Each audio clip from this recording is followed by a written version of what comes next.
आप सभी को मेरा नमस्कार। देखिए, कल मैं ईएमआरएस का एक मेल बताया था कि मेल में एग्ज़ामिनेशन डेट के लिए मैं बताया था। तो कुछ लोगों को मिर्ची आप बेसी बात लगती है कि ये खबर आपको पास कैसे आ गई। और मैं देख रहा था कुछ कमेंट, मैं उन लोगों से फिर बोल रहा हूँ कि आप मत देखो, मैं पहले भी क्लियर कर चुका हूँ, अभी भी क्लियर कर रहा हूँ। मैं आप लोगों के लिए बनाता ही नहीं हूँ, मैं उन सभी लोगों के बनाता जो मुझसे जुड़े हुए हैं। अब मेरा काम है सही इन्फॉर्मेशन देना। अब आपको मैं प्रोसेस बताता हूँ। अगर कोई स्कूल में हो जो लोग ऐसे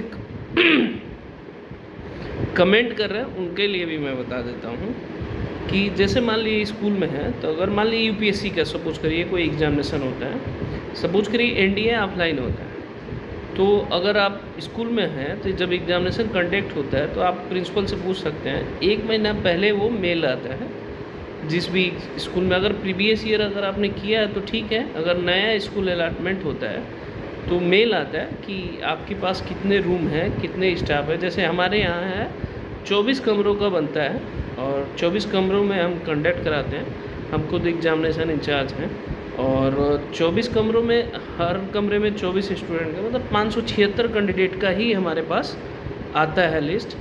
और वो पहले मेल आता है, उस मेल को पहले एक्सेप्ट किया जाता है, तो फिर वो सेंटर अलॉट जैसे एडमिट कार्ड जैसे रिलीज़ करते हैं, फिर वो रिलीज़ किया जाता है। आप किसी से भी पूछ सकते हैं, यही प्रोसेस है एग्जामिनेशन सेंटर पता करने का। तो कल मैंने जो दिखाया था वो आपको दिखाया था कि मेल जो आया है वो पूछने के लिए आता है कि आपके यहाँ जो सेंटर हो सकता है वहाँ पे टीचर्स कितने हैं, कितने रूम हैं।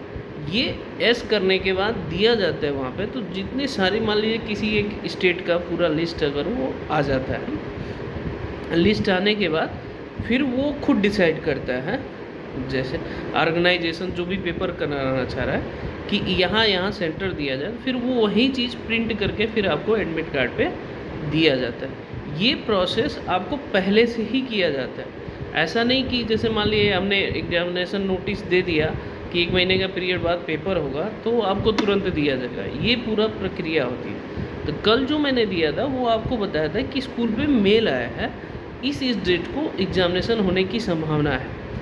अगर मान लीजिए उस डेट पे सारे स्कूल अगर मेल कर देते हैं टाइम से, तो उस डेट पे हो जाता है। तो जैसे केंद्रीय विद्यालय का हुआ था सेंट्रल गवर्नमेंट का, ऐसे ही आप समझिए इसका भी हो सकता है, जल्दी हो जाएगा। तो इसमें कोई चीज़ फेक के होने की चांसेस है ही नहीं।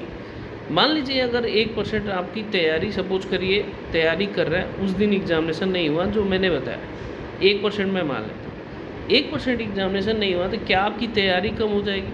तैयारी एक प्रोसेस है, एक दिन में तो होती नहीं है। कोई भी जॉब अगर तैयारी करते हैं, सेम चीज़ केंद्रीय विद्यालय, लेकिन ऐसा होगा नहीं, पोस्टपोन होगा नहीं, लेकिन आपका मेरे हिसाब से एग्जामिनेशन वहीं हुआ था। तो ये मेल का फॉर्मेट है। और कुछ लोग कह रहे हैं ऑफिशियली वेबसाइट पे दिया जाता है। जैसे ही आपका सेंटर कंफर्म हो जाता है तो ऑफिशियली नोटिस भी आती है, मुझे भी पता है। जो लोग सर्विस करते हैं उन सबको पता है कि कैसे करना चाहिए। और ऐसे कमेंट करके किसी चीज़ को डाइवर्ट, इस तरह की चीज़ों पे डाइवर्ट मत होइए, और आप लोग अपनी तैयारी जारी करिए। मैं फिर बता रहा हूँ, ईएमआरएस की तैयारी पेपर अगर देखेंगे तो लगभग केंद्रीय विद्यालय, नवोदय विद्यालय जैसा ही है। टॉपिक वाइज जीएस के लेके सब्जेक्ट तो लगभग सबका स्ट्रांग होता है। जीएस के लेके जो मुद्दे हैं जो आपको तैयारी करना है, तो एक टॉपिक से उस पर उठाइए, उसको तैयारी करते रहिए, और उस हिसाब से करेंगे, यही आपका स्कोरिंग होता है। तो आई होप आप लोग तैयारी कर रहे होंगे बहुत अच्छे से। ओके, जय हिंद, जय माता दी।